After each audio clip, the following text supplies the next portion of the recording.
রংপুরে চলছে নতুন একটি পহেলা বৈশাখের মেলা।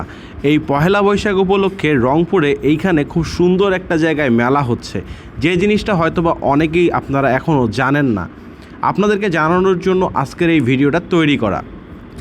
রংপুরের এই সুন্দর জায়গায় মেলা কিন্তু অনেক সুন্দর, জাঁকজমক এবং জমজমাট হচ্ছে। তো চলুন আজকের এই ভিডিওতে আমরা আপনাদের সঙ্গে একসঙ্গে এই মেলাটা ঘুরে দেখব। এই মেলাটা কোথায় হচ্ছে, কিভাবে যাবেন, কতদিন থাকবে, সব কিছু এই ভিডিওর মাধ্যমে আপনারা জানতে পারবেন। তার আগে বলে রাখি, যারা এখনও পেজটা ফলো করেননি অবশ্যই পেজটা ফলো করে দিবেন।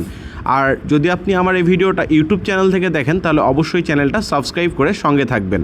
আসসালামু আলাইকুম, কি অবস্থা গর্বিত জাতি? আশা করি সকলেই ভালো আছেন। ভিডিওর শুরুতেই ভালোবাসা অবিরাম। এই মুহূর্তে আমি আছি রংপুরের একটা জাঁকজমকপূর্ণ জমজমাট পহেলা বৈশাখ মেলায়। এই মেলাটায় ঘুরে যে জিনিসটা আমার কাছে মনে হয়েছে যে বাংলাদেশের যে পহেলা বৈশাখের মেলার ঐতিহ্য, সেই ঐতিহ্যটাকে ফিরিয়ে আনার তারা একটা চেষ্টা করেছে।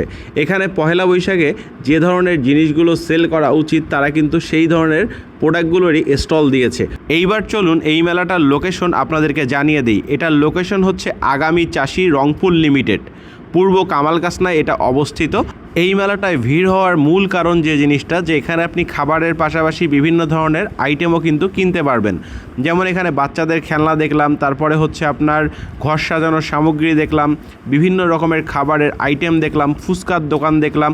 পাশাপাশি এখানে একটা ফুড কোর্ট আছে, সেখানে বিভিন্ন ধরনের খাবার কিন্তু পাওয়া যাচ্ছে। আর এখানে কিন্তু সাংস্কৃতিক অনুষ্ঠান হচ্ছে সন্ধ্যার পর থেকে, আপনারা চাইলে জয়েন করতে পারেন। এই মেলাটা কয়দিন ব্যাপী হবে? এই মেলাটা একদিন ব্যাপী, মানে আজকেই এই মেলাটা শেষ দিন। তো যারা এই ভিডিওটা দেখছেন তারা রাত 10টা পর্যন্ত এই মেলাটা ওপেন পাবেন।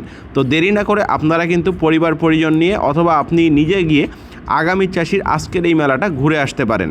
আর ইতিমধ্যে যদি আপনার এই মেলাটা ঘোরা শেষ হয়ে থাকে অবশ্যই কমেন্ট বক্সে জানিয়ে দিবেন। ভিডিওটা এ পর্যন্তই আজকের।